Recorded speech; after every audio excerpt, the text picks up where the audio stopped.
먼저 국민의례가 있겠습니다. 모두 일어서 단상 위에 국기를 향해 주시기 바랍니다.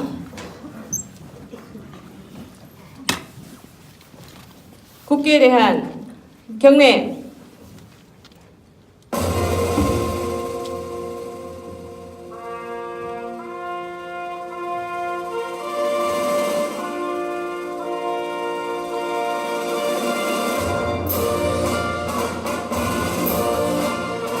나는 자랑스러운 태극기 앞에 자유롭고 정의로운 대한민국의 무궁한 영광을 위하여 충성을 다할 것을 굳게 다짐합니다.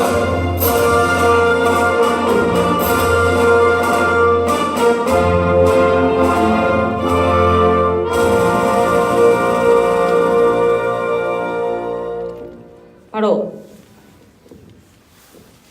다음은 애국가 제창 순서입니다. 애국가는 1절만 제창합니다. 반주에 맞춰 힘차게 같이 불러주시기 바랍니다.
다음은 순국 선열과 호국 영령, 민주화를 위해서 몸을 바친 민주 열사를 애도하는 묵념이 있겠습니다.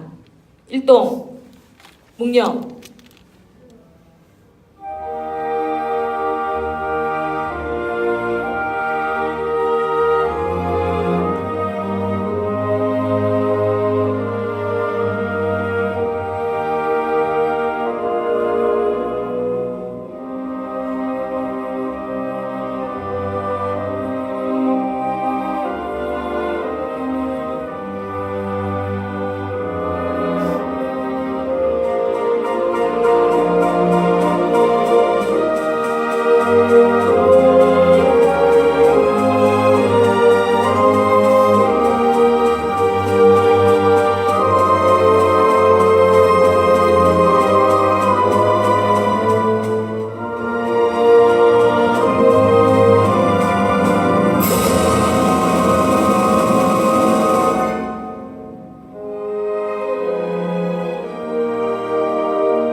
바로 모두 자리에 앉아주시기 바랍니다.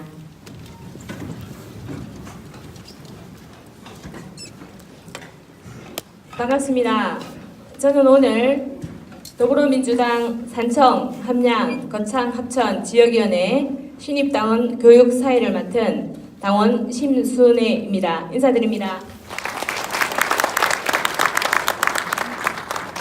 먼저 기쁜 마음으로 이 자리를 빛내주시고 계시는 당원 여러분들과 모든 굳은 일을 도맡아 애쓰시고 계시는 지역위원장님을 비롯한 당직자 여러분께 감사의 인사를 드립니다. 한 사람 한 사람의 마음을 모아 새로운 역사를 쓰고 있는 우리 지역위원회는 3년 전 권리당원 20명으로 시작해서 현재 3,000명의 권리당원이 함께하고 계십니다. 큰 박수 부탁드립니다.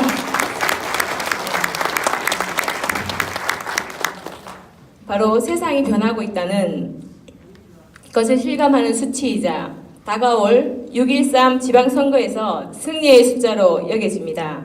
이러한 지역위원회가 처음 여는 신입당원 교육에 추미애 당대표님을 비롯해 많은 분들이 격려의 말씀을 보내주셨습니다. 지금부터 대형 스크린을 통해 한 분 한 분의 영상 메시지를 보는 시간을 갖도록 하겠습니다. 더불어민주당 산청, 함양, 거창, 합천 지역위원회 당원 동지 여러분 반갑습니다. 이재명 성남시장입니다. 제가 이 지역을 정말로 좋아하는데 직접 찾아뵙고 한번 이 말씀 드리고 싶었지만 저도 목구멍이 포도청이고 그 메뚜기도 한철이라고 저도 좀 바쁩니다. 그래서 이렇게 영상으로 인사드리게 됐는데 이해 부탁드립니다. 우리가 비록 물리적 거리는 멀지만 저는 마음의 거리는 결코 떨어져 있지 않다. 가깝다라고 생각합니다. 그렇지 않습니까? 이 힘전심 동지애로 우리 이 추운 겨울을 함께 잘 견뎌냈으면 좋겠습니다. 우리가 촛불혁명 과정을 통해서 이명박, 박근혜 그 정권도 견뎌내보지 않았습니까? 지난 대선 이후에 정말 많은 분들이 당원으로 가입하셨다고 들었습니다. 3년 전에 20명 정도에 불과했던 권리당원이 현재 3,600명으로 불어났다는 말씀을 들었는데 제가 정말로 깜짝 놀랐습니다. 우리 권문상 지역위원장님 그리고 우리 당원 동지 여러분들이 얼마나 열정적으로 활동을 했는지 짐작이 됩니다.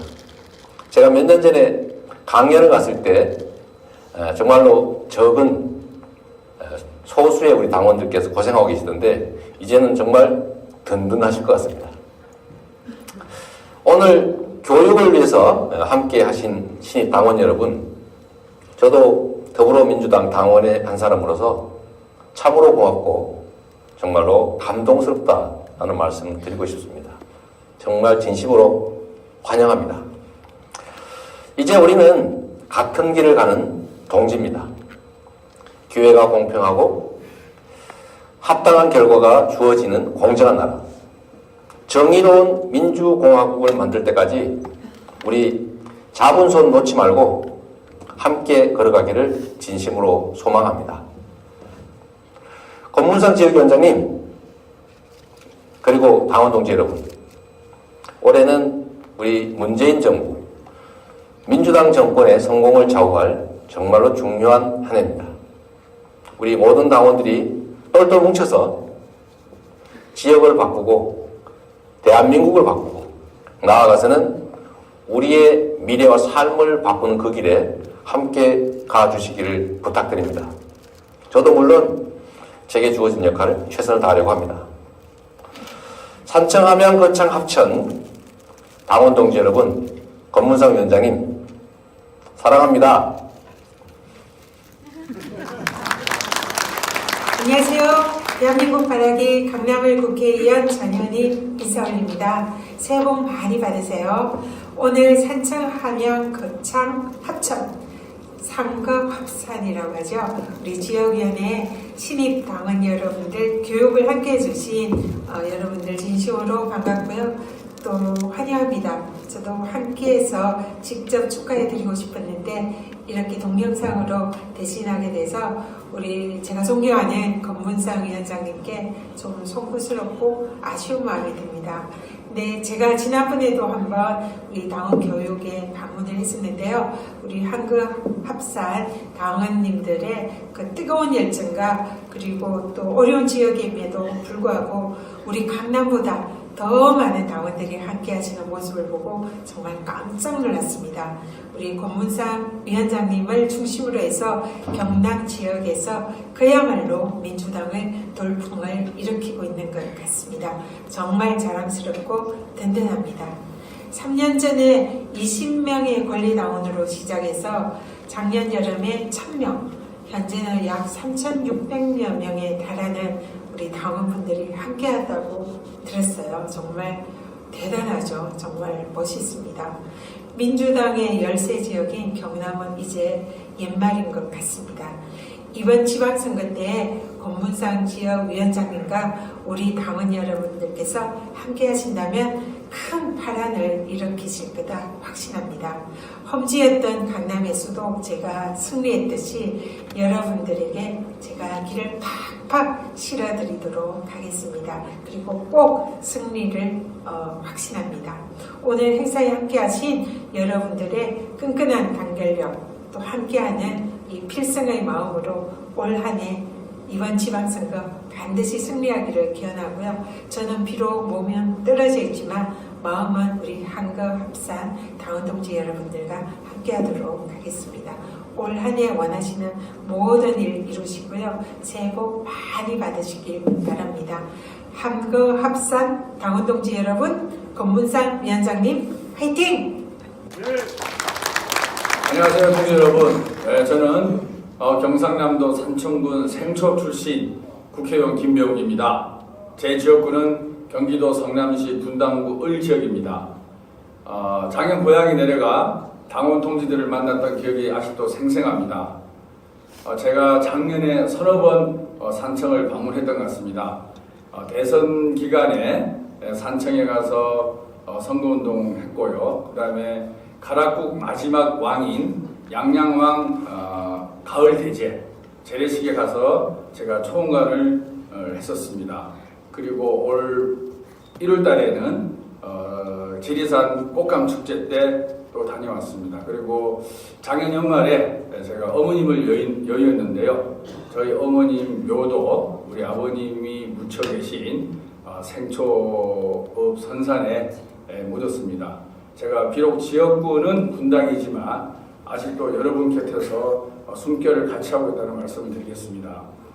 1년 전 권리당원 20명에서 출발한 지역위원회가 지금은 3,600명이 넘는 권리당원을 가진 거대한 지역위원회가 되었다는 소식을 듣고 너무나도 기뻤습니다. 그리고 이번 교육에 우리 당의 재임경 의원님이 남해 사천 지역으로 지역위원장 내려가셨는데요. 재임경 의원님이 강사로 들어선다고 들었습니다. 우리 당에서 정책으로 유명하신 분이니까 재임경 의원님의 좋은 강의를 여러분께서 꼭 경청해 주시기를 바라겠습니다. 올 6월 달에는 지방선거가 있습니다. 여러분 알다시피 우리 더불어민주당이 이제는 전국당으로 발돋움하고 있고 이 전국당으로 발돋움하는 데 있어서 이번 지방선거가 상당히 중요한 의미를 가진다고 생각합니다. 특히나 여러분들이 계신 경남 지역 그리고 대구 경북 지역이 아주 중요한 역할을 할 것이라고 생각하고 있습니다. 우리 권 위원장님을 중심으로 해서 멋진 경남 그리고 산청 함양의 모습을 당당하게 보여주실 것을 부탁드리겠습니다. 여러분 올 한 해 파이팅 하시고 더불어민주당 멋진 깃발을 꼭 꽂는 그런 한 해가 되기를 바람하지 않겠습니다. 여러분 감사합니다. 네, 안녕하십니까. 서울은평가 국회의원 박주민입니다. 산천, 함양, 거창, 합천 지역위원회 신입당원분들 새로 당원이 되신 것 진심으로 축하드립니다. 그리고 이번에 신입당원 교육이 이루어진다고 하는데요. 당원분들이 정말 많이 하시고 또 똘똘 뭉치셔야 합니다. 올해 정말 많은 일들이 벌어질 것이고요. 그 일들마다 당원분들이 목소리를 좀 높여주셔야 될 필요가 있기 때문입니다. 그래서 우리 힘차게 공부하고 힘차게 싸우고 힘차게 성과를 내는 한 해가 되었으면 좋겠습니다. 다시 한번 신입당원이 되신 점 진심으로 축하드린다는 말씀드리겠습니다. 감사합니다. 산청, 함양, 거창, 합천 신집당원 여러분의 입당을 진심으로 환영합니다. 3년 전 불과 20명에서 3,600명까지 놀라운 변화를 일으키셨다고 들었는데요. 많이 바뀌었다고 하지만 여전히 경남은 특히 우리 서부 경남은 우리 민주당에게 너무나 험난한 지역입니다. 정말 어려운 결정을 해주신 여러분의 큰 용기에 감사와 환영의 박수를 보냅니다. 아울러 큰 일을 해주신 권문상 지역위원장님과 당원 동지 여러분께 깊이 감사드립니다. 여러분의 입당 소식을 듣고서 이번 지방선거에서는 경남에서도 승리할 수 있겠다는 확신이 들었습니다. 오늘 교육 잘 받으시고 더불어민주당과 지역의 변화를 위해서 무엇보다 지방선거 승리를 위해서 함께 힘 모아주기를 부탁드립니다. 당원 동지 여러분, 추운 날씨에 건강 조심하시고 새해 복 많이 받으십시오. 산청, 함양, 거창, 합천 지역위원회 파이팅! 감사합니다.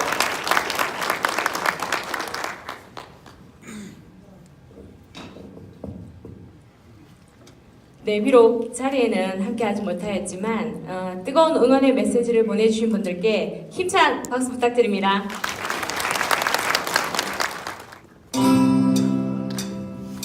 바람이 불어오는 곳 그곳으로 가네.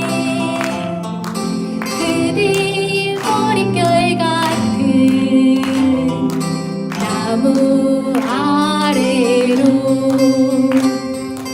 덜컹이는 기차에 기대어 너에게 편지를 쓴다. 바람이 불어오는 곳 그곳으로 가네.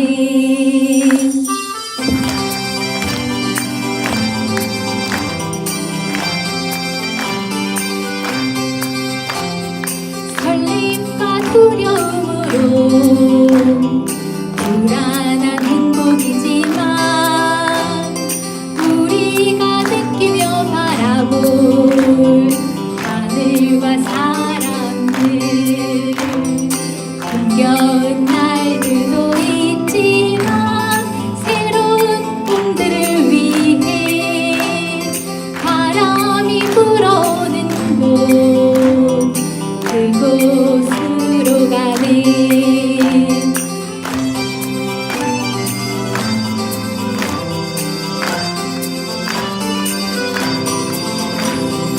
햇살이 눈부신 곳 그곳으로 가네. 바람을 내고 맡기고 그곳으로 가네. 출렁이는 파도에 흔들려도 수평선을 바라보며 햇살이 웃고 있는 곳 그곳으로 가네.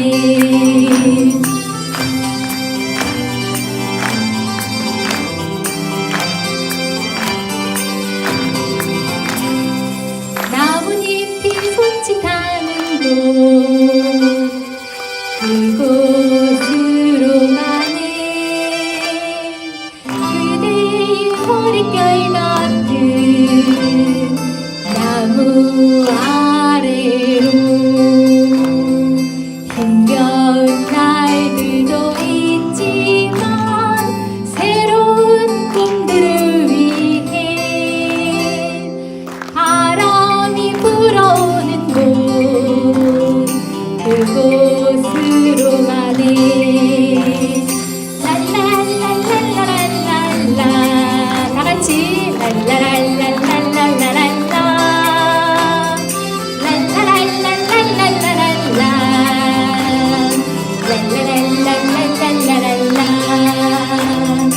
랄랄랄랄랄랄라 랄랄랄랄랄랄라.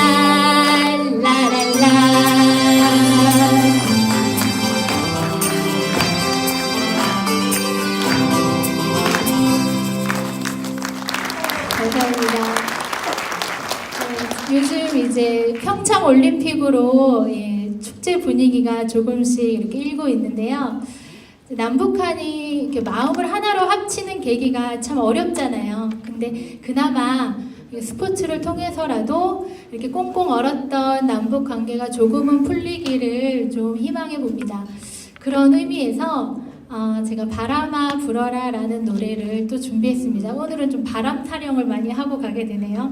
따뜻한 봄바람도 기대하고 또 따뜻한 통일바람을 기대하면서 바람아 불어라 라는 신나는 노래 한 곡 더 하겠습니다.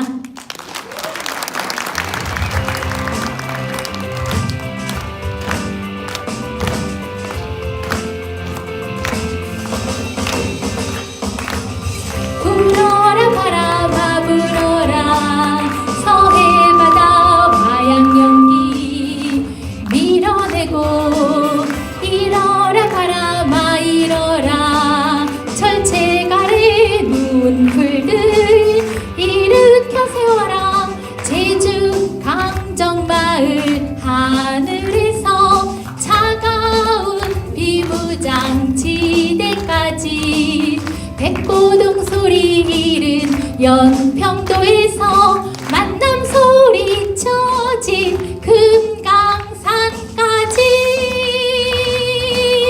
불어라 바람아 일어라 바람아 대한문 노동자들 뚫린 가슴 보듬고 불어라 바람아 일어라 바람아 시청 앞 지켜든 촛불 사이로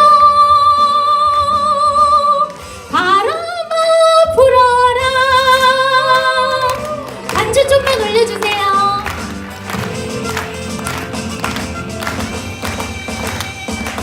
제주 강정마을 하늘에서 차가운 비무장지대까지 백고등 소리는 연평도에서 만남 소리쳐진 금강산까지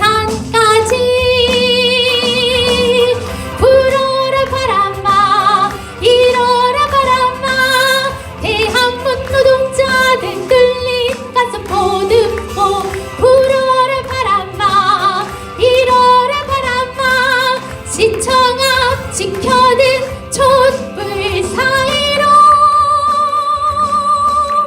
불어라 바람아 일어라 바람아 일어라 바람아 일어라 바람아 불어라 바람아 일어라 바람아 산들도 깨우고 바다도 깨우고 불어라 통일바람 일어라 평화바람 랄라라라랄라 랄라라라랄라 랄라라라랄라 랄라라라랄라 불어라 바람아 일어라 바람아 불어라 바람아 일어라 바람아. 감사합니다.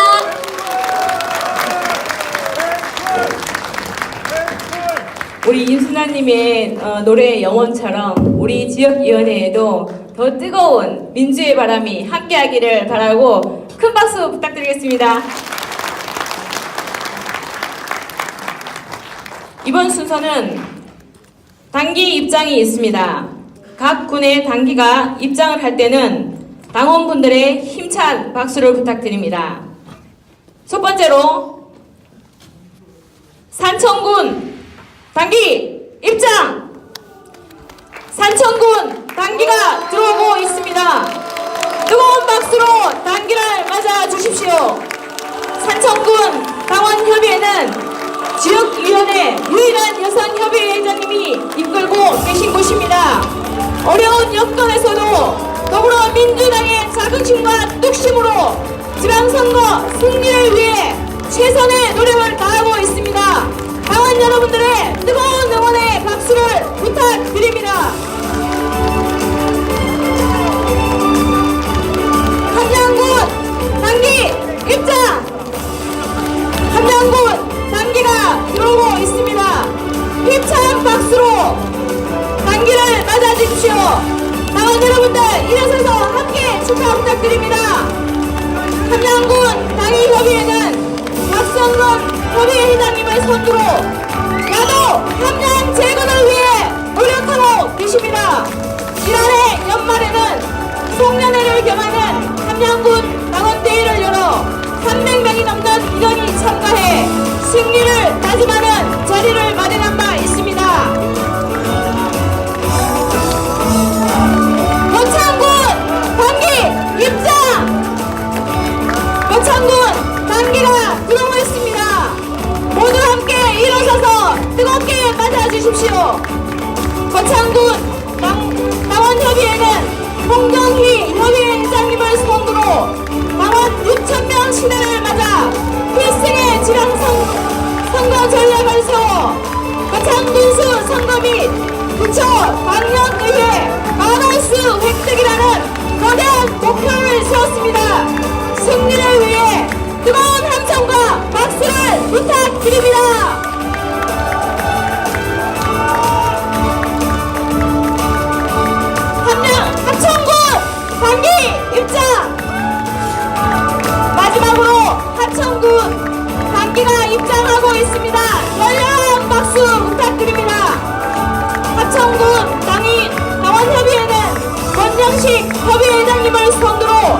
최근 김두관 의원 초청 도시락 마운딩 토크를 개최하는 등 6.13 지방선거 승리를 위해 본격적인 활동에 돌입했습니다.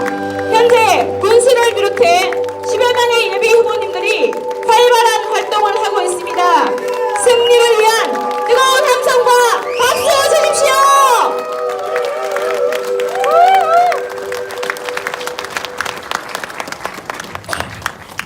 사개군 당헌 협의회 회장님들께서는 앞으로 나오시기 바랍니다. 당원 여러분들께 승리를 기약하는 인사를 올리겠습니다. 일동 차렷 인사. 감사합니다. 네, 자리에 착석해 주시면 됩니다.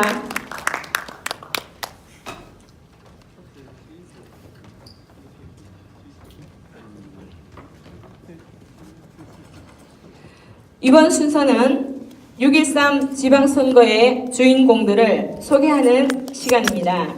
호명하는 순서로 단상 위에 올라와 일렬로 서 주시기 바랍니다.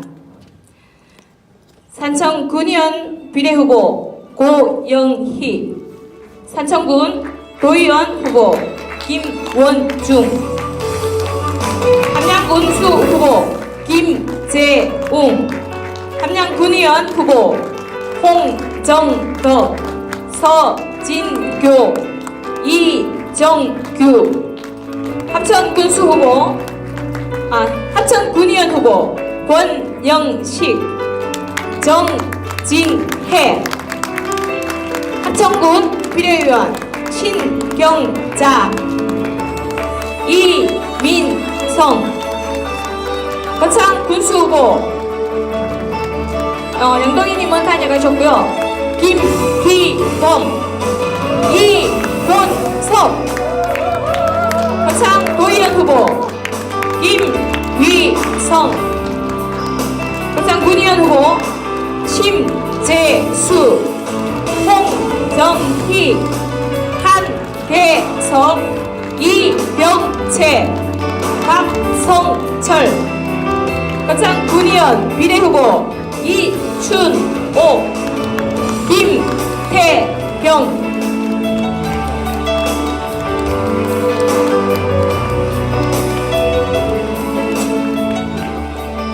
앞으로 조금 더 당겨오셔도 되겠습니다.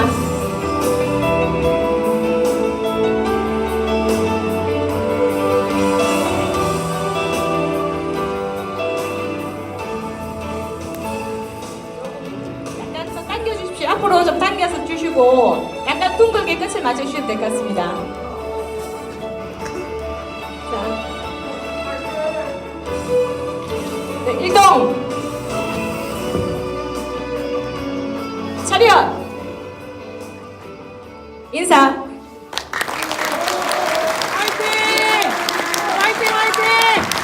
자, 우리 모두 같이 손을 잡고 승리의 염원을 위한 만세 삼창 한번 하겠습니다. 자, 같이 다 손잡아 주시고요. 만세 삼창 하실 때 같이 환호와 큰 박수 부탁드리겠습니다. 만세!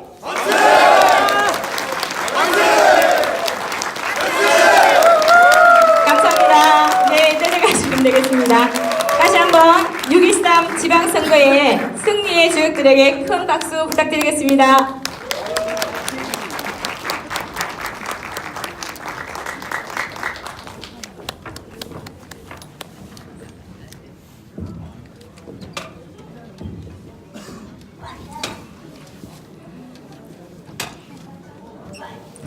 이번 순서는 지역위원회를 이끌고 계신 금문상 지역위원장님을 모셔서 인사 말씀과 아울러 오늘 특강의 주인공이신 제윤경님의 소개를 부탁드리겠습니다. 금문상 지역위원장님을 자리에 모시겠습니다. 환영의 박수를 부탁드립니다.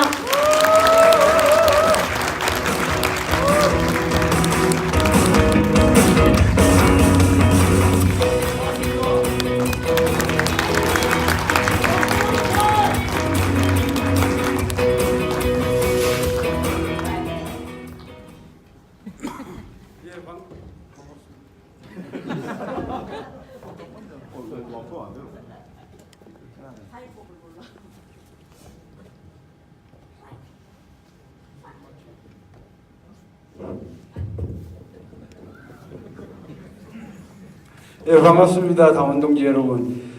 신입 당원 교육을 맡은 권문상이 아니고요. 저는 신입 당원 교육을 해주실 우리 재윤국 의원님을 소개하러 왔습니다. 여러분, 신입 당원이면 당원 입당한 지 얼마 돼야 되는 거 아시죠? 제가 문자로는 제 임의대로 3년이라고 했는데 그렇게 말씀드린 이유는 제가 보니까 입당한 지 3년 3개월, 3년이 좀 넘었더라고요. 그래서 지역위원장이 신입당원이면은 어떡하나 해서 제가 3년을 했습니다. 사실은 3년이 돼도 10년이 돼도 우리 당헌, 당규나 당의 이념에 대해서 사실 교육이 좀 잘 안 돼 있습니다. 그런 교육 체계가 잘 안 돼 있어서 언제나 우리 당원 교육이라는 이름으로 신입 당원들을 모시나 했는데 마침 거창군 당원협의회에서 이렇게 주관을 해주셔서 저희 지역위원회 주최로 이런 모임을 갖게 되었습니다. 아까 영상 많이 보셨죠? 영상에 계속 반복되는 말이 있어서 외우겠더라고요. 여러분 다 외우셨죠? 3년 전에 권리당원 몇 명? 예, 지금 권리당원 몇 명?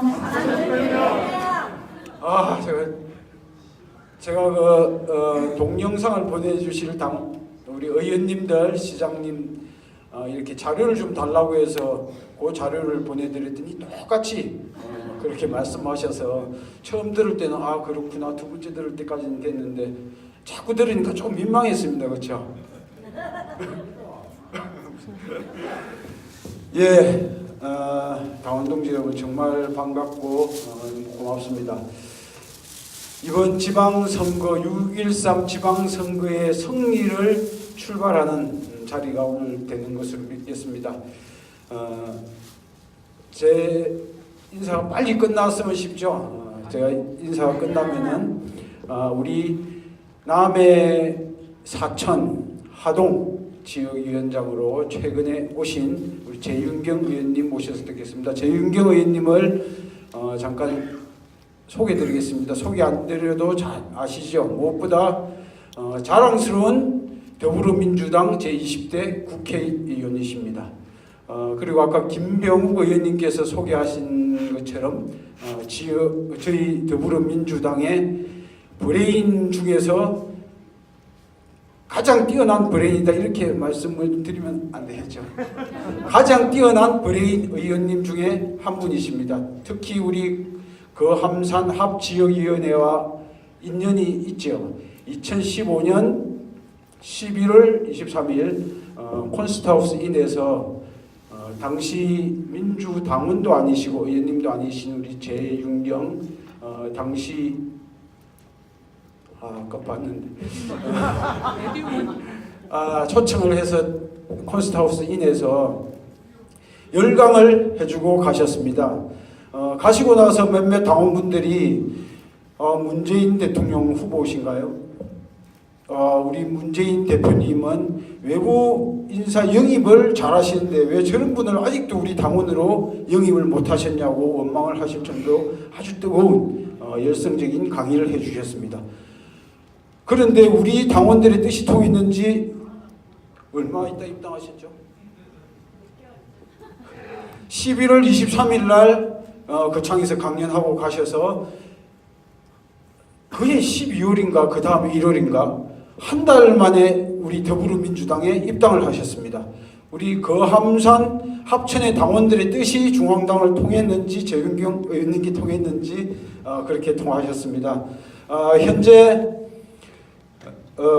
더불어민주당 원내 대변인 하고 계시고 무엇보다도 의원님 하시면서 남해 하동 사천 우리 거함산 한만큼 험지인 이곳에 지역위원장으로 자임하셔가지고 서부 경남의 유일한 국회의원 재윤경 의원님 모시겠습니다.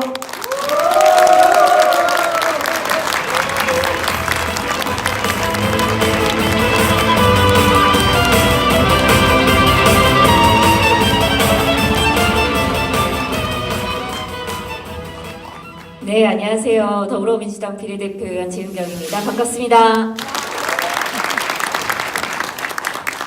예, 우리 지역위원장님께서 저를 너무 영광스럽게 소개를 해주셔가지고 우리 서부 경남에 근데 현역 국회의원이 한 명은 아닙니다. 잘 아시죠? 서부 경남, 서부 경남에서는 유일하고요. 경남 전체는 4명. 네, 제가 혼동을 했군요. 이렇게 만나 뵙게 돼서 반갑습니다. 말씀해 주신 대로 제가 2015년 말쯤에 이 지역에서 관심을 갖고 불러주셔서 제가 한번 강의를 찾아왔던 것 같습니다. 그래서 당시 제가 했던 일이 우리나라 지금 심각한 경제 문제 중에 하나가 가계 빚 아닙니까? 빚 때문에 신음하시는 분들이 너무 많습니다. 우리나라가 지금 불명예스럽게도 한 12년째 자살률 1위를 계속 이어가고 있습니다. 올해 정부에서 이 자살률을 낮추기 위한 자살을 선택하는 극단적인 선택을 하는 고통에 내몰린 이 서민분들을 구제하겠다라는 전방위 정책들을 지금 모색하고 있습니다만 아직까지는 정말 많은 서민들이 평범한 삶을 이어나가는 것도 힘들어하고 고통스러워하는 것이 사실입니다. 얼마 전에 밀양에서 사고도 나고 제천에서도 사고가 났지만 지난 9년 동안 이명박 박근혜 정부 하에서 나라 전체가 안전, 경제 모든 기틀이 무너져 내리는 바람에 많은 분들이 사고로 죽고 그리고 스스로 죽음을 선택하는 이런 비극이 이어지고 있습니다. 저는 자살 사유 중에 가장 많은 비중을 차지하는 것이 돈 때문입니다. 근데 사람들이 이런 사람은 아니었습니다. 근데 사회적 기업을 통해서 조금 경제적으로 넉넉하지 못한 분들에게 경제적으로 넉넉하진 못하지만 그럼에도 불구하고 돈에 대해서 우리가 조금 더 주체적이고 능동적인 삶을 살 수 있다. 이런 취지의 강의를 경제 교육을 해드리는 그런 사회적 기업을 운영을 하고 있었습니다.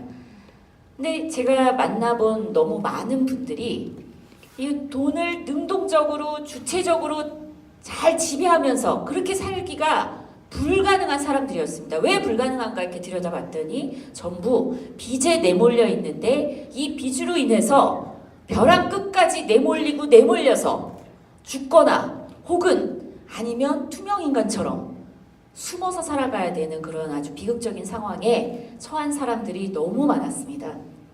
근데 이 이야기도 거슬러 올라가 보면은요. 사실 제가 이 당에 이 국회에 들어오기 전에 사회적 기업을 준비하고 시작한 게 2003년, 2004년 그리고 본격적으로 사회적 기업을 하게 된 게 2007년부터인데요.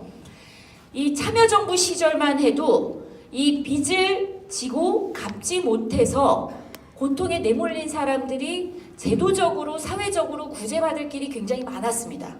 그래서 당시 제가 2004년, 2005년에 많은 분들이 빚 때문에 하소연해서 이렇게 찾아오고 문의를 하고 이러면 메일을 보내주시고 이러면 저는 그분들한테 도움을 아주 간단하게 드릴 수 있었습니다. 몇 가지 포인트만 알려드리면 법원에 가시면 파산 제도도 있습니다. 이 파산이 신청하면 정말 형편이 어려운 경우에는 한 달 내에 파산 제도로 인해서 완벽하게 구제받으실 수 있습니다. 그게 아니라면 조금이라도 하다못해 500만 원 빚을 못 갚았는데 내가 지금 한 100만 원밖에 들고 있는 게 없다. 그러면 채권자와 협상을 통해서 100만 원만 갚고 빚을 없앨 수 있는 방법도 있습니다. 이게 제도적으로 가능했습니다. 참여정부 시절만 해도. 당시에 참여정부에서 2004년쯤인가요? 카드 대란 사태 벌어졌던 거 기억나시죠? 카드빚 때문에 하루아침에 사람들이 평범한 삶이 무너졌던 그런 아픔이 있습니다. 근데 그때 당시 정부의 태도는 어떤 입장이었냐면 이분들을 빨리 구제해서 새 출발을 할 수 있도록 사회적으로 지원해야 된다. 돈도 중요하고 빚을 갚는 채무자의 의무도 중요하지만 그것이 사람의 인권위에 있지는 않다. 돈보다 그리고 빚을 갚아야 되는 의무 이거보다 사람의 인권이 더 중요하다. 이런 취지하에서 다양한 구제책을 내놨습니다. 그래서 뭐 기억에 있는 분들도 계실지 모르겠는데 배드뱅크 같은 거 만들기도 하고요. 그리고 그때 처음으로 개인 파산 제도를 도입해서 법원을 통해서 빠르게 구제받을 수 있는 안들을 마련해서 정상적으로 사회복귀가 가능하게 했고요. 당시 참여정부가 이런 정책을 적극적으로 추진함으로 인해서 어떤 결과가 벌어졌냐면 개인들이 구제받은 것뿐만이 아니라 이분들이 다시 구제받은 이후에 나 빚 이제 안 갚게 됐으니까 이제부터는 편하게 그냥 놀고 살아야지 이러지 않았겠죠? 그렇죠? 그러지 않았습니다. 그분들이 어떻게 하냐? 사회에 감사한 겁니다. 당장 빚은 면책을 받았지만 그럼에도 불구하고 마음의 빚은 있는 거예요. 그러니까 이분들이 열심히 살아야겠다. 더 열심히 살고 성공해서 정상적인 납세자, 세금 열심히 내고 돈 더 많이 벌어서 세금 더 많이 내고 이렇게 마음을 먹는 분들이 많지 않겠습니까? 그치요? 그게 우리나라 국민들의 국민성입니다. 맞습니다. 예. 그래서 그 당시에 참여정부가 그렇게 채무자들의 빚을 적극적으로 면책해주는 제도, 탕감해주는 제도, 새 출발을 지원해주는 제도로 인해서 제가 당시 그 일을 할 때는 제도만 안내하면 되는 거예요. 제도만. 근데 사람들이 몰라서 구제를 못 받지 안내를 받으면 구제를 받을 수 있었던 그런 시절이 있었습니다. 그래서 저는 사회적 기업하면서 형편이 어려운 분들을 만나 뵙고 경제교육하는 것이 상당히 이건 실효성이 있다. 왜냐하면 이 내용을 모르는 분들이 많으니까, 모르고 혼자 끙끙 앓고 있는 분들이 많으니까 알려주기만 해도 도움이 된다. 이런 생각 갖고 열심히 교육을 했는데 그리고 이 결과가 그 당시에 어떤 그 결과로 이어졌냐면요. 경제 회복이 빠른 속도로 이루어졌습니다. 그때 참여정부에서도 많은 반대 여론은 있었습니다. 배드뱅크 만들고 파산을 시켜줘? 세상에 빚을 안 갚아도 된단 말이야? 이렇게 얘기하는 국민들도 반대 여론도 꽤 있었죠. 그때 참여정부 그 당시 정책 결정을 하면서 정부가 적극적으로 시민들에게, 국민들께 알렸던 내용은 뭐냐면, 물론 빚을 갚아야 되지만 못 갚는 사람을, 안 갚는 것이 아니라 못 갚는 사람을 계속 구제하지 않으면 이 경제활동 인구가 오히려 준다. 오히려 줄면 이 사람들이 정상적으로 사회에 복귀하는 기회 자체를 아예 봉쇄당하고 나면, 그러면 오히려 경제 전체 소비가 줄고 활력이 줄고 그래서 경제 성장에 발목을 잡는다. 이런 근거를 가지고 그때 당시에 개인 파산 그 제도를, 그 법안을 마련을 해서 그래서 많은 국민들을 구제를 했습니다. 그리고 실제 그렇게 말을 했던 것이 입증이 됐습니다. 2004년 카드 사태 굉장히 빠르게 우리 회복했죠. 빠르게 회복해서 2005년, 2006년 가계 부채가 조금씩 늘어나고는 있었음에도 신용불량자가 이렇게 많다. 이런 얘기는 점차 줄고 경제는 뭐 지금 이명박 정부 시절 그 박근혜 정부 시절과 비교해 보십시오. 당시 경제 성장률이 5% 정도였지 않습니까? 그렇죠? 아닌데 카드 자체 해결된 거 하나도 없는데. 네. 예.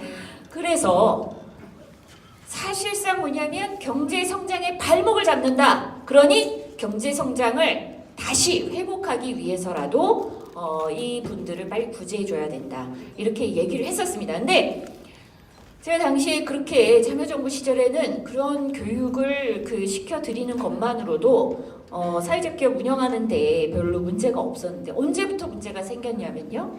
예, 정부가 바뀌자마자 뭐부터 생기냐면 파산의 문턱이 높아집니다. 그리고 참여정부 시절에 만들어놨던 배드뱅크 프로그램이 있습니다. 그게 뭐냐면 제가 좀 이따가 간단하게 설명을 드릴 건데요. 채권을 정부가 삽니다. 공기업이. 예. 이 연체된 채권들을, 빚을 정부가 사서 어떻게 해주냐면 빚을 깎아줍니다. 이분이 갚을 수 있는 범위 내로. 이게 배드뱅크 프로그램이었는데 이명박 정부 들어서자마자 이걸 어떻게 했느냐. 그거 왜 공기업이 하냐. 그거 공기업이 하지 말고 민간이 하게 해라. 자, 공기업이 할 때는 이 프로젝트의, 이 프로그램의 목표가 뭐겠습니까? 채권을 사서 빚을 깎아주는 목표가 뭐죠?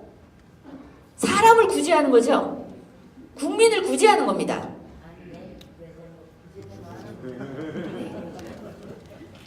새 출발의 기회를 드리는 것이 목표였습니다. 근데 만약에 이 프로그램이 민간으로 간다. 한마디로 뭡니까? 민간 기업이 이 사업을 한다. 그러면 목표가 뭐죠? 이익이죠. 이익 추구죠. 그럼 그 다음에 어떤 일이 벌어졌을까요? 사람을 쥐어짜죠. 사람을 쥐어짜기 시작하는 겁니다. 이 캠코가 하든 이 공익 프로그램을 정부가 바뀌자마자 이 아마 그 공기업 선진화 방안이라고 해서요. 공기업이 공익적 목표에 의해서 했던 모든 사업을 이명박 정부 들어서서 이걸 다 민간으로 돌립니다. 요즘에 참 이 과거 공기업 선진화 방안 때문에 이렇게 좀 많이 망가졌던 공기업들이 이렇게 찾아와요. 얘기 들어보면요. 선진화가 아니고요. 어떻게 했냐면 사익화했습니다. 사익화.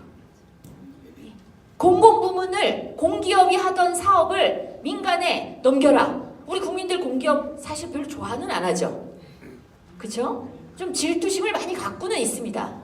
국민들이 듣기에 괜찮은 것 같아요. 근데 알고 보니까 민간으로 넘겼는데 그 민간이 다 뭐였냐면 다 알고 보면 의심이 가는 대목들이 있습니다. 대통령하고 관계가 있는 사람들의 기업들이 들어와요. 그 시장으로. 물론 뭐 이거는 사실관계를 더 확인해 봐야 되겠지만 그런 의혹이 많이 제기되고 있습니다. 이 채권시장도 마찬가지입니다. 원래 사람을 구제하고 채무자, 고통에 내몰려 있는 채무자를 구제하기 위해서 만든 프로그램이 민간으로 가면서 뭐냐면 한 푼이라도 더 빚을 받아내는, 그래서 추심 사업으로 변질하게 됩니다. 제가 여기서 도대체 뭐 공공이 하건 민간이 하건 그 채권을 산다는 게 무슨 말인지, 채권을 사는데 뭘 또 빚을 깎아주나, 이런 이해가 안 되시는 분들을 위해서 잠깐 말씀드리면요. 이 금융시장이 굉장히 복잡합니다. 복잡하고 잔인합니다. 지금 제가 국회 들어와서 그리고 새 정부 바뀌어서 굉장히 많은 정책의 변화가 이루어졌습니다. 결론부터 말씀드리면 새 정부 들어서서요. 공공의 금융회사들이, 그 금융기관들이 갖고 있는, 금융공기업들이 갖고 있는 연체된 채권, 올해 연체된 채권의 40조가 탕감이 됐습니다. 여기서 박수 쳐야 되는데 박수가 안 나오죠. 그냥 정부의 결단만으로 확 없앴습니다. 근데 좀 이상하죠? 마음 찜찜하시죠? 아니 왜 빚을 없애줘? 예금보험공사가 갖고 있는 채권 그거 다 없애고, 또 캠코가 갖고 있는 오래된 연체 채권 그거 다 없애고, 뭐 많죠. 중소기업은행이 갖고 있는 거, 뭐 신용보증기금이 갖고 있는 거, 이 오래된 연체된 채권 그거 다 없앴습니다. 그래서 원금만 40조예요. 엄청나죠? 이 시민들은 채무가 이렇게 없어졌는데 없어진 사실도 모르는 시민들도 계세요. 빚독촉 때문에 쫓겨다니시니까 내 빚이 사라진지도 모르시는 분들도 있어요. 참 안타까운 일입니다. 근데 결론부터 말씀드리면 이렇게 많은 빚을 탕감했는데 여기 듣는 당원분들조차도 아니 빚을 갚아야지 왜 빚을 없애줘? 정부가 뭐 하는 짓이야?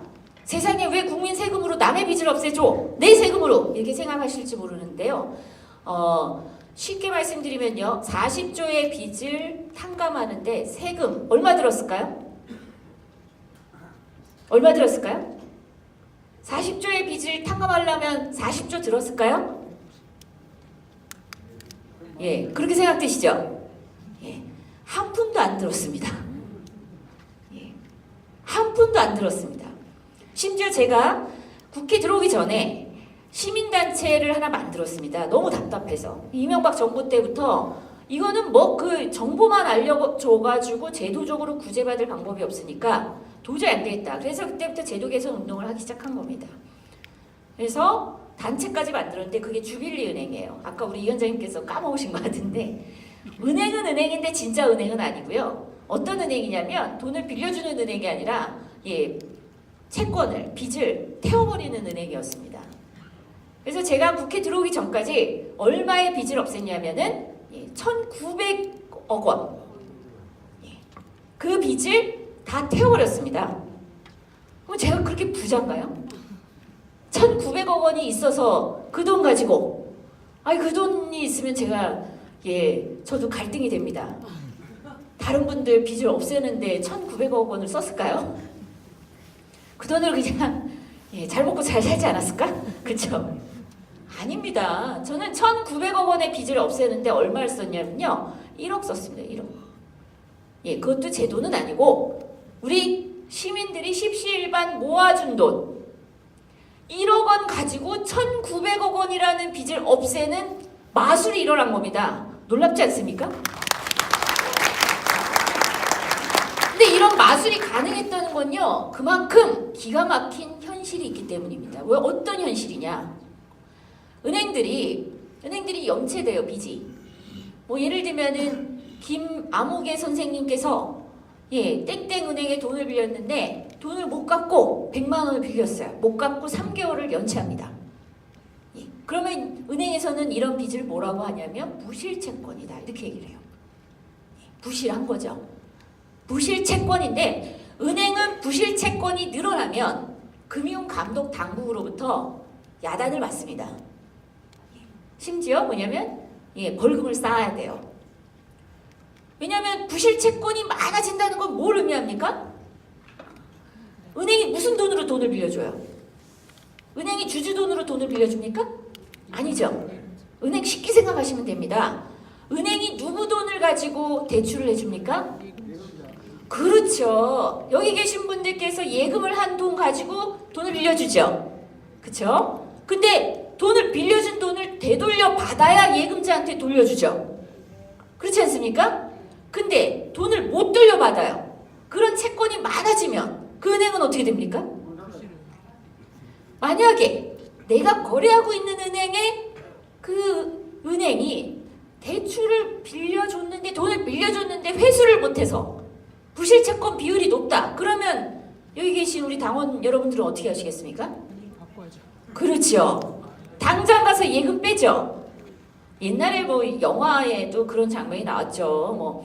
되게 에피소드 같은 건데 꼬맹이가 아버지가 준 2달러 가지고 저축을 할까 아니면은 이 거지들한테 기부를 할까 막 갈등을 하고 있는데 은행장이 약간 이제 영화가 이 코미디 같은 영화였는데 얘 꼬마야 빨리 저축해 그랬더니 얘가 마음이 바뀐 거예요. 저축하라니까 하기 싫은 거야. 싫어요 돈 줘 싫어요 이렇게 된 거예요. 그랬더니 그걸 본 은행에 있던 객장에 있던 그 예금자들이 세상에 꼬맹이 돈을 뺏으려고 할 정도로 이 은행이 심각하구나. 그래서 너도 나도 이 은행의 예금을 빼서 그걸 뭐라 그럽니까? 뱅크런이라고 합니다.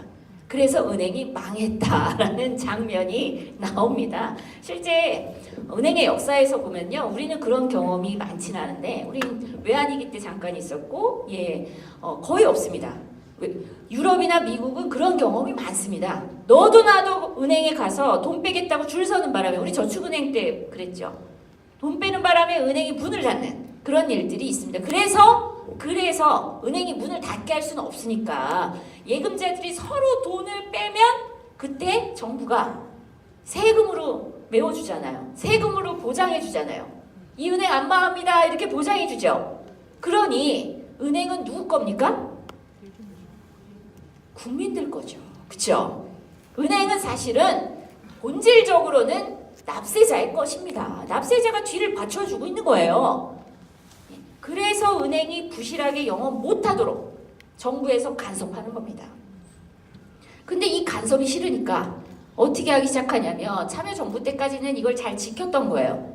근데 이명박 정부 들어서 규제 완화 이 얘기하면서 뭐냐면요, 부실채권 대충 관리해. 아까 얘기했잖아요. 공기업이 하던 거 민간이 하도록 하고, 그러면서 3개월 연체된 김아무개 선생님의 채권을 어떻게 하냐면 들고 있으면 부실 비율이 높아지니까 그럼 벌을 받으니까 그 채권을 연말에 회계장부에서 빼버립니다.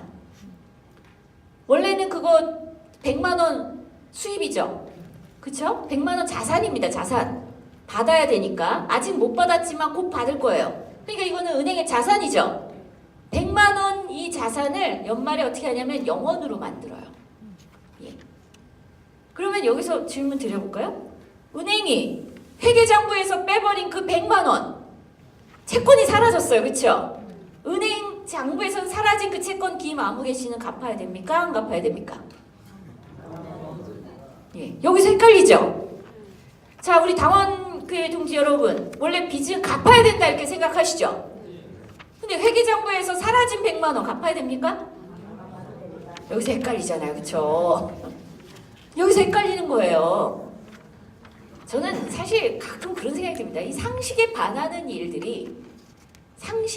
일들이 제도적으로 너무 많아요.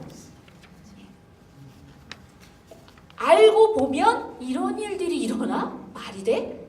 이런 일들이 너무 많습니다. 이걸 금감원이 다 용인해 주고 있는 거예요. 뭐라 그러냐면 삼각처리.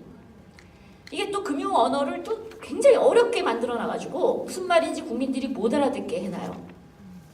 연말에 은행들의 부실 비율이 높아지면은 건전성에 문제가 생기므로 건전성 관리 차원에서 금감원이 은행의 부실 채권을 상각 처리할 수 있도록 대규모 무슨 허가 지침이 내려졌다. 그래서 은행의 건전성 비율이 은행의 그 건전성 그 관리 감독 가이드라인을 맞춰서 연초에는 소폭의 연체율 하락이 이루어졌다. 무슨 말인지 하나도 모르겠죠? 무슨 말인지 하나도 모르겠죠? 그걸 쉽게 제가 지금 풀어서 말씀드린 겁니다. 김아무개 선생님의 100만 원 채권 그것을 장부에서 영원 처리했다. 그 얘기예요. 그 얘기를 이렇게 어렵게 해놓고 있습니다. 그래서 아무도 모르게 그런 일들이 굉장히 무분별하게 광범위하게 벌어졌던 거예요. 영원 처리한 채권 안 갚아도 될 것 같은데 그 다음에 비상식적인 일이 여기서 또 벌어집니다. 그 채권을 어떻게 하느냐? 처리해버려요. 처리한다는 게 뭐냐? 팔아치운다. 자, 이거는 이제 김아무개 선생님이 빚을 못 갚았어요. 만약에 여기 당원동지 여러분들이 그 빚을 채권을 내가 대신 받아서 내 걸로 할게요. 그거 나한테 팔아요. 이랬다 치죠. 여기 여러분들 같으면 그 몇 프로에 사시겠습니까? 부실한 채권인데. 그 채권 사가지고 제가 100만 원 원금도 받고 연체이자도 받을 수 있어요. 얼마에 사시겠습니까? 살 수 있다면? 그렇죠. 정답을 아시는 분이 계시네요. 제가 지난번에 강의에서 그런 것 같아요. 5%의 거래가 되고 있는 거예요. 자, 100만 원짜리를 그러면 다른 채권자는 또 누구냐? 누굴 것 같아요? 대부업체입니다.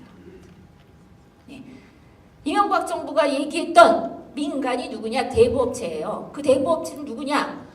그 8시간 하루 교육받고 구청에 가서 10만 원 내면 사업자 등록증이 나오는 세상에 그렇게 간단합니다. 그렇게 간단해요. 그런 대부업자가 100만 원짜리 채권을 5만 원에 사서 이제 김아무개 씨를 찾아가죠. 내가 당신의 채권을 갖고 있다. 그래서 내가 5만 원 샀다. 이런 얘기는 안 하겠죠. 얼마 달라고 그러겠어요? 그렇죠. 법정 비용까지 다 달라고 합니다. 이런 일들이 아주 광범위하게 벌어지고 있었던 거예요. 그것도 뭐냐면요. 저희가 1,900억 원 채권을 사들이는데 1억 0.007%에 산 거예요. 제가 어떻게 그렇게 싸게 살 수 있느냐. 5%라면 또 비교가 안 되잖아요. 그렇죠? 그 채권들이 팔리고 10년, 20년, 30년 심지어 자식들한테. 그래서 저희가 산 채권 중에는요. 사망자 채권도 껴있었어요. 아니 그러면 채무자가 사망했는데 그 채권은 왜 거래되고 있습니까? 그렇죠. 이거 괜찮습니까? 안 괜찮습니까? 안 괜찮죠? 말도 안 되죠? 참여정부가 했던 게 바로 이 대목입니다. 이 부실채권 처리를 광범위하게 하는 것은 잘못됐다. 그러나 2004년 카드 사태가 대규모로 벌어졌으니 그러니 일단 공기업이 자산관리공사가 적극적으로 개입해서 일단 부실채권을 사자. 은행도 못 돌려받느니 자산관리공사에 싸게 팔죠. 예, 싸게 팔고 싸게 샀으니 그때 당시 자산관리공사가 10%가량에 샀습니다. 10%가량에 샀으니까 채무자가 와서 신청하면 그 해당 채권이 있으면 적극적으로 채무 조정을 해줬던 거예요. 그렇게 해서 대규모로 그 구제 사업을 했던 거를 이명박 정부 들어서 그걸 시장에 풀었어요. 어디 시장이 뭐예요? 대부업체에 풀어버린 겁니다. 네. 그러니까 게다가 파산이 안 돼요. 법원 가도 내 하소연을 안 들어주고. 근데 채권자들은 뭐 이거를 100원 주고 산 채권도 있고 200원 주고 산 채권도 있어요.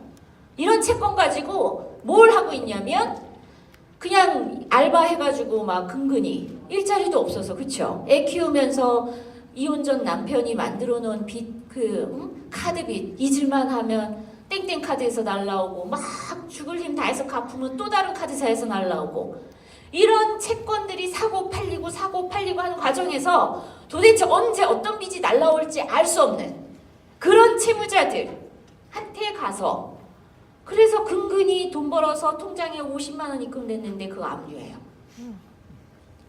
세상에 아무도 없는 집에 와가지고 열쇠 따시는 분 불러다가 문 따고 들어가가지고 살림살이 압류합니다. 200원 주고 산 채권, 2,000원 주고 산 채권 가지고 그런 법률 행위가 가능한 이 나라, 이게 정상입니까? 비정상입니까? 비정상입니다. 빚을 갚아야 되지만 아니 왜 빚을 팝니까? 말이 안 되죠. 제가 사실 국회에 들어왔을 때 처음엔 야당이었습니다. 그때 당시 박근혜 정부였죠. 그렇죠? 금융감독당국에게 물었어요. 부실채권 처리를 그런 식으로 하는 게 어디 있느냐? 그게 무슨 건전성 관리냐? 근데 이때 금융감독 이 위원장들 비웃으면서 의원님 부실채권을 제대로 처리 못하게 하면 은행의 건전성에 이상이 생깁니다. 이렇게 얘기를 하는 거예요. 참 바보 같은 답이죠. 그렇죠? 정부에서 하라는 건전성 관리가 뭡니까? 채무자에게 갚을 능력을 잘 보고 잘 빌려주라는 거였지 막 빌려주고 채권 그냥 다 갖다 팔고 이게 정부가 할 일입니까? 아니죠. 이런 은행들을 야단치는 게 정부가 할 일입니다. 그렇게 하지 말라고 규제를 만들고 법을 지키도록 하는 게 정부입니다. 근데 뻔뻔하게도 네가 몰라서 그러는데 돈 뭐 이렇게 빌려주면 못 갚으면 은행이 빨리빨리 채권 버려야 돼. 버리지 않으면 건전성에 빨간불 들어와. 이게 우리가 할 일이야. 팔도록 적극적으로 팔도록. 그래서 팔린 채권 어떻게 되는지 아십니까? 그랬더니 그것까지는 우리 관리 대상이 아니야. 이게 이명박 정부 시절에 금융감독 당국이 했던 말들입니다. 그래서 하여튼 그때부터 계속 이제 죽은 채권도 심지어 채권은 시효가 있어요. 시효가 있습니다. 5년 지나면 채권은 죽게 돼 있습니다. 안 그러면 채무 노예화 되잖아요. 그렇죠? 근데 이것도 또 살릴 수가 있어요. 예, 이 죽은 채권을 살리는 게 너무 간단해요. 너무 간단한 게 뭐냐면 2만 원, 3만 원 정도의 전자소송. 이거면 됩니다. 아니면 집행관 통해서 지급 명령을 전달하는 거예요. 갚으십시오. 아니면 전화를 해요. 김아무개 씨, 내가 당신 채권 100만 원짜리 갖고 있는데 빚을 안 갚았네요. 그러면 김아무개 선생님은 5년이 지났어요. 5년이 지났는데 이분은 5년이 지났지만 기억도 가물가물하지만 갚으래요. 내가 못 갚은 빚이 있긴 있었어요. 예, 갚으라고 하니까 이분이 뭐라 그랬습니까? 나 안 갚아요. 이러진 않겠죠. 뭐라 그럽니까? 우리 선량하고 착한 국민들은 예, 갚겠습니다. 지금 형편이 어려운데 갚겠습니다. 이러면 죽은 채권이 살아나요. 채무자가 자기 채권이 죽은지도 모르고 착한 마음에 미안한 마음에 갚겠습니다 라고 하면 채무자가 변제 의사를 표시했다 라는 이유로 죽은 채권이 살아납니다. 이게 말이 됩니까? 기가 막히잖아요. 기가 막히죠. 이걸 녹취해가지고 소멸시효 지난 채권을 다시 살려요. 그래서 다시 추심합니다. 그래서 이건 말이 안 되지 않냐, 너무하는 거 아니냐, 해도 너무하는 거 아니냐, 예, 해서 들어와서 이제 뭐 여러 경로로 문제 제기했는데 이렇게 조금씩 개선이 되다가 아까 제가 말씀드렸죠, 정부 바뀌자마자 거의 한 3개월도 안 돼서요 벌어진 일입니다. 예, 얼마의 빚이 없어졌다고요? 40조의 빚이 없어졌습니다. 어떻게 없어졌느냐? 세금 한 푼 안 들였습니다. 이렇게 말도 안 되게 떠돌아다니던 채권에 대해서 정부가 적극적으로, 특히 공기업이 갖고 있는 거, 공기업마저 왜 그러느냐 니네. 공기업마저 왜 국민들의 더 나은 삶을 위해서 공기업이 존재해야지 이윤 추구만을 위해서 존재하는 게 아닌데 왜 공기업이 그렇게 오래된 채권을 들고 국민들을 계속 못 살게 하느냐 라고 했더니 바로 그게 또 우리 문재인 정부의 약속이었습니다. 오랫동안 빚을 갚지 못해서 사회에 다시 새 출발을 못하는 국민들을 돕겠다. 새 출발을 지원하겠다. 이게 약속이었습니다. 그래서 3개월도 안 돼서 40조의 빚이 없어진 겁니다.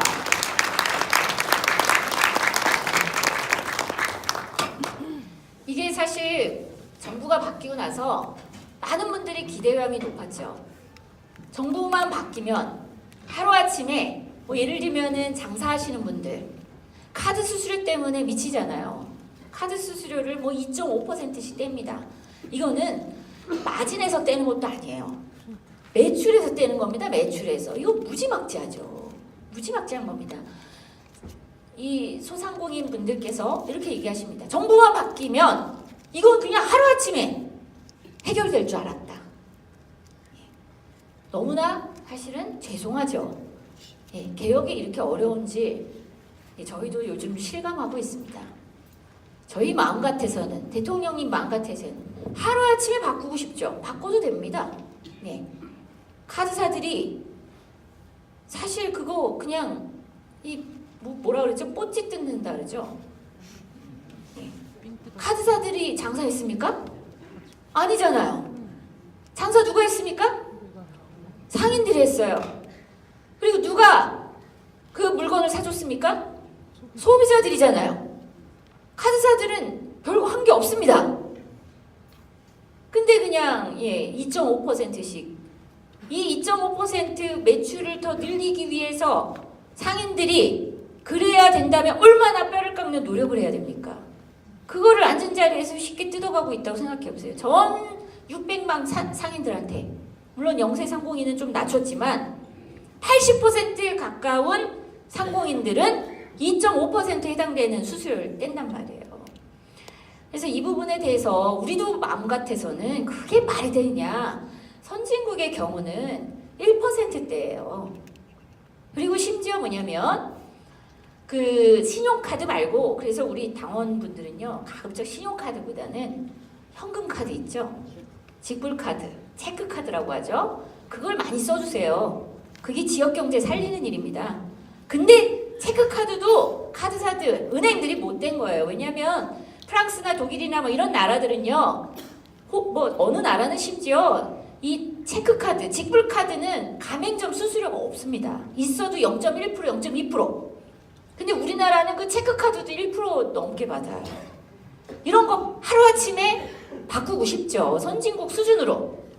바꾸고 싶은데 참 대통령님이 바뀌었고 청와대는 바뀌었는데 아직 이렇게 공무원분들이 생각이 많이 안 바뀌었어요. 그리고 여전히 뭐냐면 또 다양한 목소리들이 존재해요. 그래서 뭐 조금만 뭐 하면 뭐 사회주의다 뭐 이런 얘기 나오잖아요. 네, 경제를 다 죽인다 뭐 이런 얘기 나오니까 천천히 사회적 합의를 만들어 가면서 뭔가 이렇게 개혁을 하려니까 조금 더딘 것도 있습니다.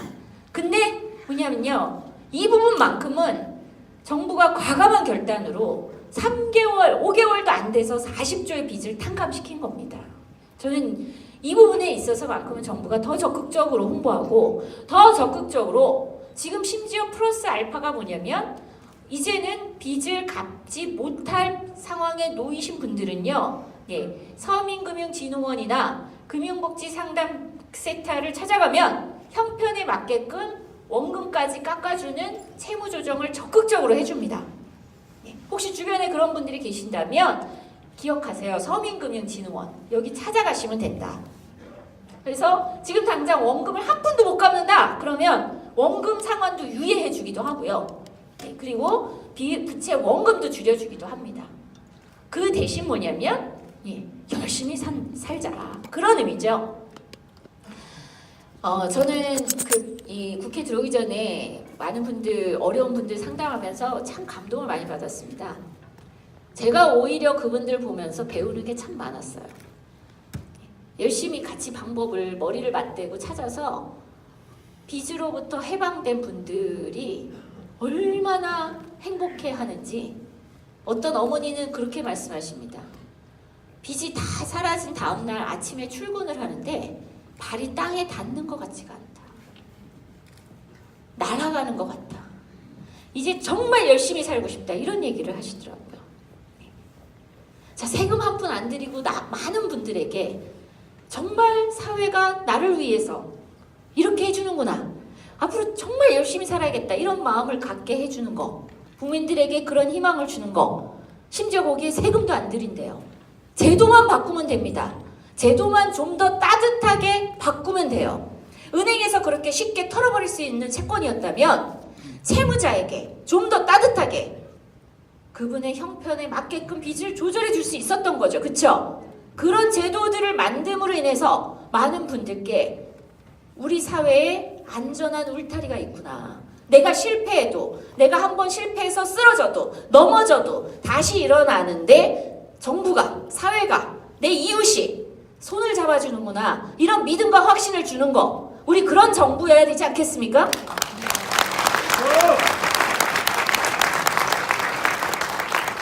더불어민주당이 신용불량된 사람 해결된 거 없는데. 네. 다음에 우리 꼭 제가 이 사남아 지역이라 그러죠. 사천 남해 하동 지역에서 플랜카드를 쭉 걸고 할 거예요. 이렇게 빚 때문에 힘들어하시는 분들 그 연락하시라고 해결해드리겠다 할 겁니다. 그래서 뭐 우리 또 아직 읽지 않는데 함거산합이죠. 이 지역에서도 필요하면 같이 해봤으면 좋겠습니다. 우리 정부가 추구하는 철학이 국정 철학이 그겁니다. 저는 우리 대통령께서 그리고 우리 20대 더불어민주당 그 원내에 계시는 많은 의원님들께서 지난 12월 그 굉장히 오랜 시간 동안 100일이 넘었죠. 그 광장에서 촛불을 들었던 국민들의 그 민심을 매우 두려워하면서 그 마음을 잊지 않고 우리가 잘해야 된다. 이런 생각을 갖고 정치를 하고 있습니다. 누리려고 정치를 하는 것이 아니고 국민들의 절규 이게 나라냐? 그쵸? 아까 그 채권 시장 보세요. 그게 나랍니까? 그쵸? 무슨 이런 소굴이 있나? 이런 생각이 들죠. 나라를 나라답게 만들기 위해서 우리가 정말 잘해야 된다. 우리가 정말 헌신적으로 해야 된다. 그런 마음으로 의원님들 한 분 한 분이 그리고 또 청와대에 계신 많은 분들이 그런 마음으로 늘 조심조심 그리고 성심성의껏 헌신적으로 이렇게 하고 있습니다. 우리 더불어민주당을 선택해 주신 우리 신입 당원 동지 여러분들 정말 훌륭한 선택을 하신 겁니다. 저는 진짜 축하드리고 싶습니다. 우리 모두를 위해서 한번 박수를 치면서 축하했으면 좋겠습니다. 그리고 여기서 멈춰서는 안 되겠죠. 그렇죠? 아까도 말씀드렸지만 개혁이 참 어렵구나. 이런 생각이 드는 게 우리가 집권 여당인데 여전히 관료들하고 싸워요. 자꾸 생각을 바꿔줘야 됩니다. 네. 자꾸 바꿔줘야 돼요. 왜냐하면 9년 동안 우리 이 기득권이 이 굳어진 생각이 있죠. 그렇죠? 국민을 바라보지 않고 더 좋은 그 나라를 설계하는 것이 어떤 것인가에 대해서 굉장히 편향된 생각.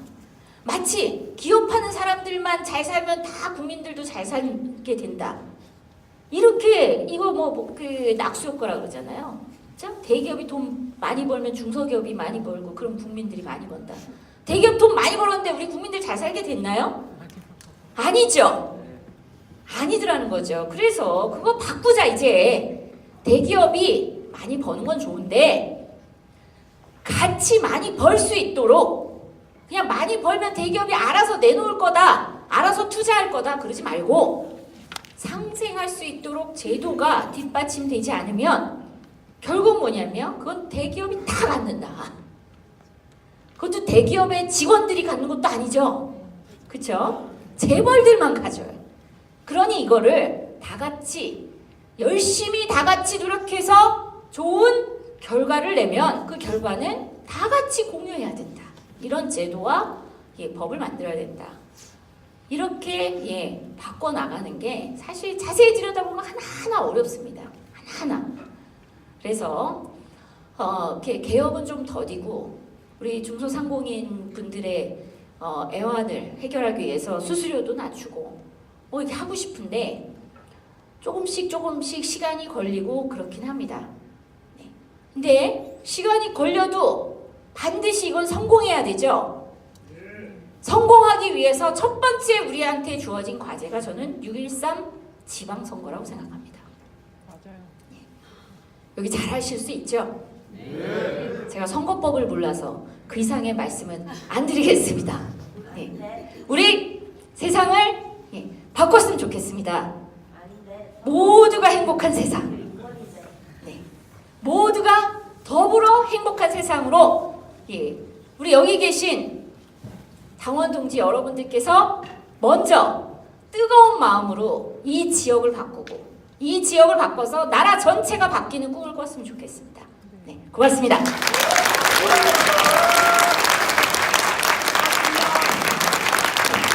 열정을 다해서 함께해주신 우리 재인경 의원님께 더 큰 박수 한번 부탁드리겠습니다. 그리고 외람된 부탁이지만 우리 재인경 의원님께 혹시 질문을 하고 싶은 분이 계시다면 괜찮을까요, 의원님? 네, 한 4분 정도 잠깐 질의응답을 받는 시간을 가지도록 하겠습니다. 의원님께 혹시 질의하실 분 안 계신가요? 네, 우리 김강주 의원.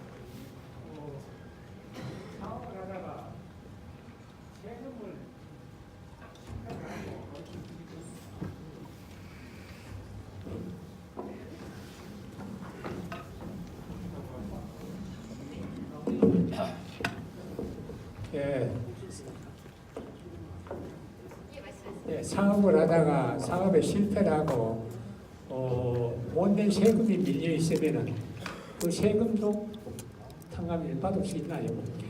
그 세금하고 그다음에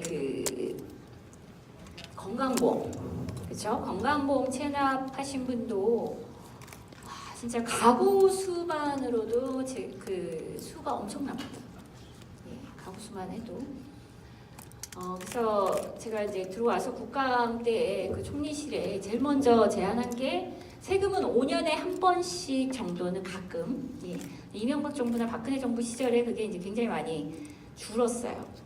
이렇게 한 번씩 이렇게 결손 처분이라는 걸 해요. 아까 그 장부에서 빼는 거죠. 그게 이제 결손 처분인데요. 그러니까 그냥 손실로 딱 털어내는 겁니다.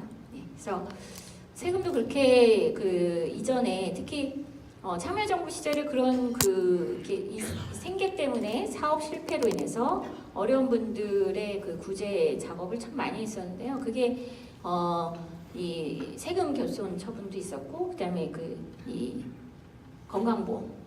건강보험도 체납하면 6개월 지나면 이렇게 병원에 사실상 원칙적으로 못 가죠. 근데 그냥 일일이 확인하지 않으니까 가긴 가요.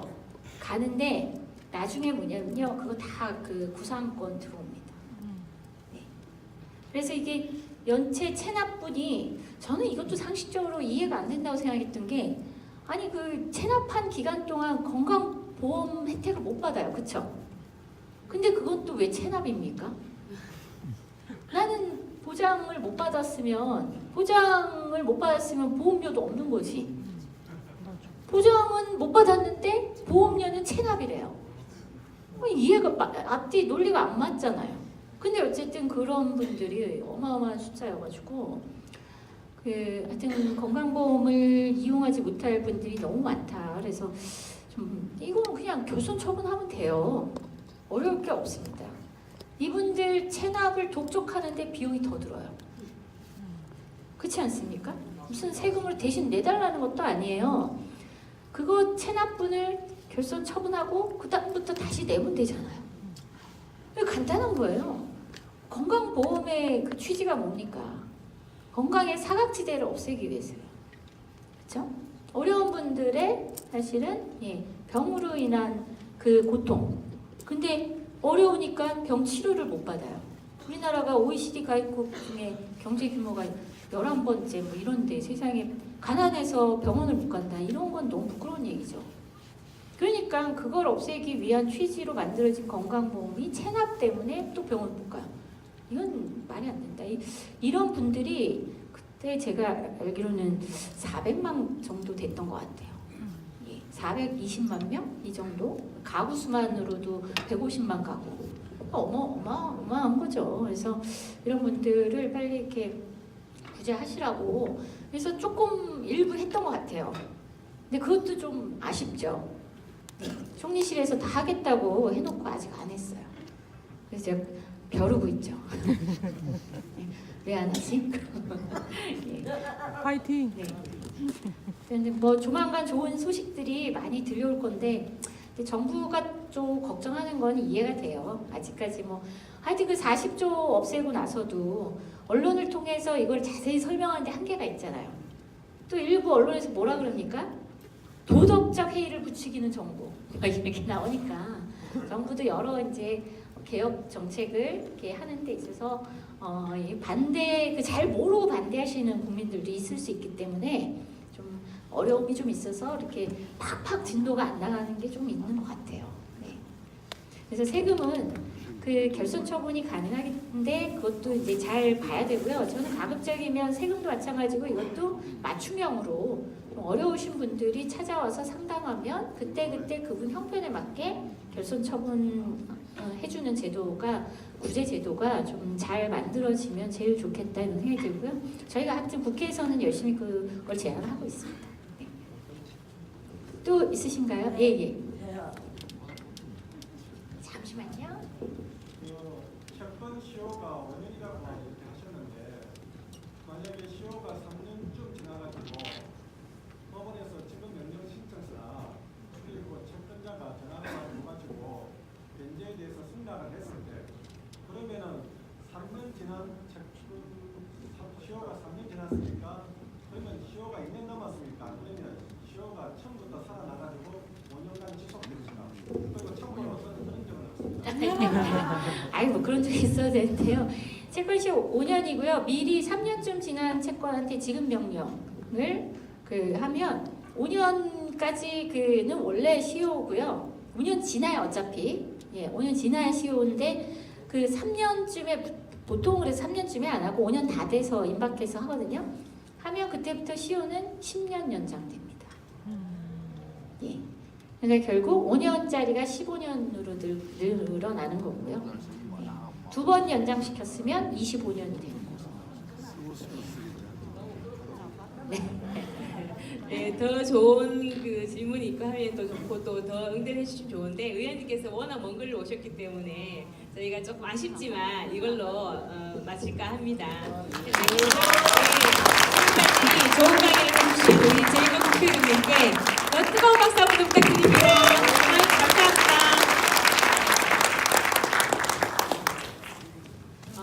근 2시간이 다 돼가고 있습니다. 많이 힘드시죠? 하지만 이제 마지막 저희 그 시간이 다 되어가고 있습니다. 오늘 교육의 마지막 시간인데요. 우리 지역위원회에서 지금 살림을 맡고 계시는 유영재 사무국장님께서 더불어민주당의 강령에 대한 말씀을 잠시 이어가도록 하겠습니다. 마지막까지 뜨거운 열정으로 함께해 주시기 바랍니다. 유영재 사무총님 모시겠습니다.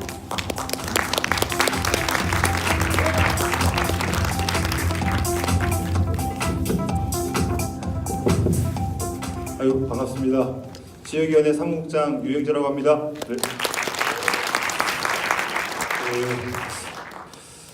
당원 교육도 처음이지만 오늘 이렇게 우리 당원 여러분께 이렇게 자료를 또 이렇게 묶어서 드린 것도 처음인 것 같습니다. 항상 좀 아쉬웠습니다. 그 당원으로 입당을 하시고 나서 당원이 되었는데 사실은 우리 당에 대해서 지역위원회가 또는 중앙당이 적극적으로 뭔가 우리 당에 대한 정보를 안 주는 거예요. 대부분의 당원님들한테. 그래서 실제 입당하신 당원님들도 당헌 당규가 있다고는 알고 있는데, 물론 적극적으로 찾아보신 분들은 컴퓨터 앞에 앉으셔서 홈페이지를 찾아 들어가서 중앙당의 자료집을 여시면 당헌 당규도 있고 정강정책도 있고 다 있습니다.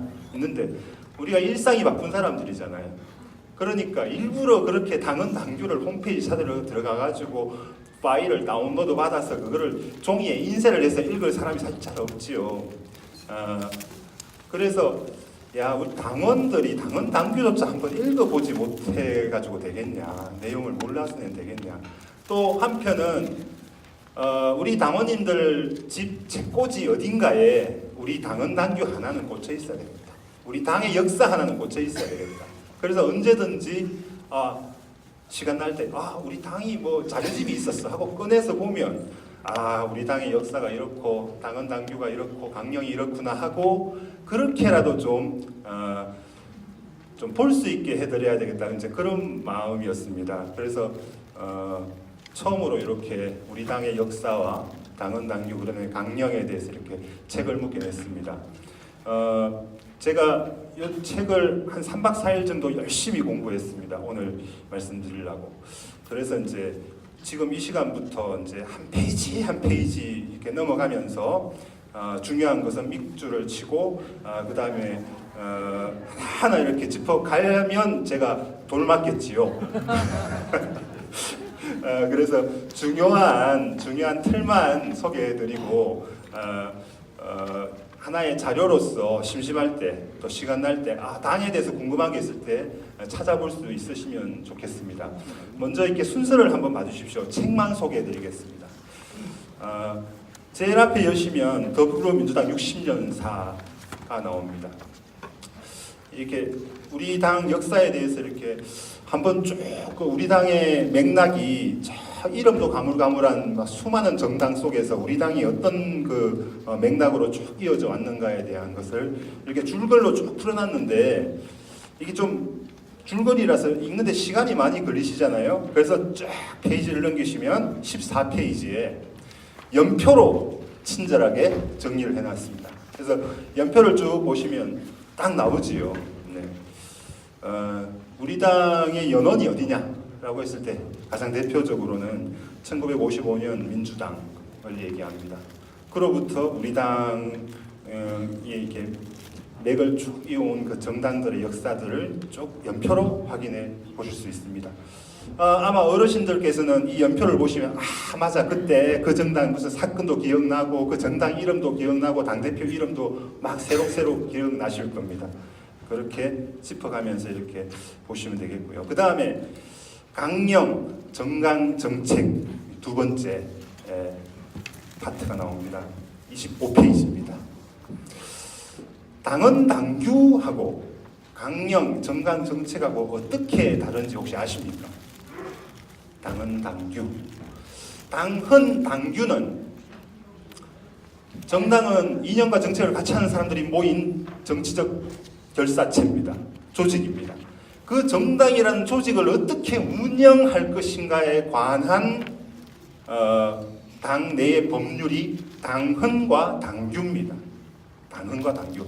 그래서 사실은 내 당적에 문제가 생기거나 내가 당에서 뭐 이렇게 출마를 하거나 이런 일이 아니면 당헌 당규를 볼 일이 별로 없습니다. 거기는 당원의 자격, 또 당 내에서 뭔가 내가 어떤 권리가 부여되고 어떤 의무가 있는가 이런 것이어서 조직을 운영하는 원리가 당헌 당규다. 저는 사실 당헌 당규보다 강령 정책이 훨씬 중요하다고 생각합니다. 당헌 당규는 그 조직 안에서 뭔가 그 조직을 통해서 뭔가 자기 뜻을 펴려고 하는 사람들한테는 당헌 당규 중요합니다. 입후보 하실 분들이 당헌 당규 중요합니다. 왜냐하면 당규에 의해서 입후보를 하시고 그 속에서 후보로 선출받으시고 하시거든요. 그런데 정작 중요한 게 이제 강령 정책입니다. 강령 정책. 강령 정책이 무엇이냐? 왜 중요하냐? 쭉 넘어가 보시면 45페이지를 한번 보시죠. 강령이 좀 내용이 많고 그러니까 우리 당의 진성준 의원이 강령에 대해서 이렇게 해설까지 이렇게 실어놨습니다. 해설까지. 그래서 이 원고가 너무 좋아서 강령 정책 뒤에다가 실었습니다. 여기 보면 강령이 무엇인지가 나옵니다. 잠깐 짧으니까 읽어볼게요. 정당은 정치 권력을 목표로 정견을 같이 하는 사람들이 공통된 정책에 입각하여 일반적 이익을 증진시키고자 하는 결합한 정치 결사이다. 따라서 정당은 당원 모두가 정치적 입장과 기본 정책을 공유해야 한다. 이 같은 정치적 입장과 기본 정책을 집약한 것이 강령이다. 강령에는 그 시대와 사회에 대한 정당의 인식과 처방이 담겨 있다. 즉 정당이 추구하는 시대의 정신과 가치가 전명되어 있다. 그러니 무슨 말이냐 하면 강령은 그 정치적 결사체가 모여서 조직을 만들어서 무슨 일을 하려고 하는가에 대한 게 강령입니다. 그래서 우리 조직을 어떻게 운영하고 조직 구성의 원리를 밝힌 것이 당헌 당규인데 조직을 만들면 뭐합니까? 뭔가 일하려고 만든 거잖아요. 그래서 어쩌면 강령이 더 중요할 수 있다는 거죠. 무슨 일을 하려고 하는가 우리가 모여서. 그래서 우리 당원들한테도 사실상은 당헌 당규보다 우리 일반 당원들한테는 강령이 더 중요합니다. 우리 당이 지금 무슨 일을 하려고 하는 것인지를 정확히 알고 그 뜻이 내하고 맞아. 똑같네. 내 생각이네. 이렇게 일치감이 확인될 때 우리 당에 더 헌신하게 되고 우리 당을 더 지지하게 되고 내가 우리 당의 일원임을 자랑스럽게 생각하게 되는 것이거든요. 그래서 여태 당헌 당규는 관심을 가졌지만 강령에 관심 가지지 못하셨던 분들은 강령에 대해서는 꼭 한번 읽어보시기를 당부드립니다. 그래서 아마도 지금 문재인 정부가 하고 있는 일도 가만 보십시오. 강령을. 이런 강령, 당 강령 속에서 문재인 정부의 정책들도 같은 맥락에서 추진되고 있구나 하는 걸 아실 수 있습니다. 그리고 저 뒷페이지로 넘어가시면 당헌 당규 중에서 우리 당원, 일반 당원에게 해당되는 더불어민주당 당원의 권리와 의무 그리고 역할 이런 파트가 있습니다. 이건 내가 당원이니까 뭐 이런 권리도 있고 의무도 있구나 이렇게 보시면 되겠고요. 그 뒤에 이제 당원 규정 중에서 당비 규정, 당원 규정 이제 이런 부분이 있습니다. 이건 혹시 내가 당적에 문제가 생겼거나 또는 우리 당 안에서 어떤 그 행위를 하려고 할 때 당원으로서 뭔가 권리 행사를 하거나 물론 입후보 이런 것도 권리 행사죠. 당원으로서 그런 걸 하려고 할 때 궁금한 점이 있으면 찾아보시면 됩니다. 그리고 제일 뒷페이지로 가시면 뭐 궁금한 게 많고 당 행사 막 문의할 것도 있는데 전화번호는 모르겠고 그러잖아요. 누구한테 물어봐야 될지도 모르겠고 그래서 저 뒤에 69페이지 넘어가시고 바로 제일 뒷표지의 앞장이네요. 거기 보시면 지역위원회 사무국 안내 이렇게 돼 있어서 각 4개군 연락소장님들의 연락처, 그 다음에 사무국에 있는 저하고 우리 사무차장님의 연락처가 있습니다. 그래서 궁금한 게 있으시거나 그러실 때 전화 주시기 바랍니다. 한편 제일 중요한 게 또 있습니다. 제일 마지막 페이지를 뭘로 장식을 했냐 하면은 입당 원서로 장식했습니다. 그래서 오늘 이 자리에 와서 우리 당에 대해서 공감의 폭도 넓어지셨고 이해도 깊어지셨으리라 믿습니다. 그래서 오늘 오신 우리 당원님들 주변에 한 장 탁 찢으면 됩니다. 그래서 당원 한 분씩 꼭 입당시켜 주시기를 간곡히 부탁드리면서 제 얘기 마치겠습니다.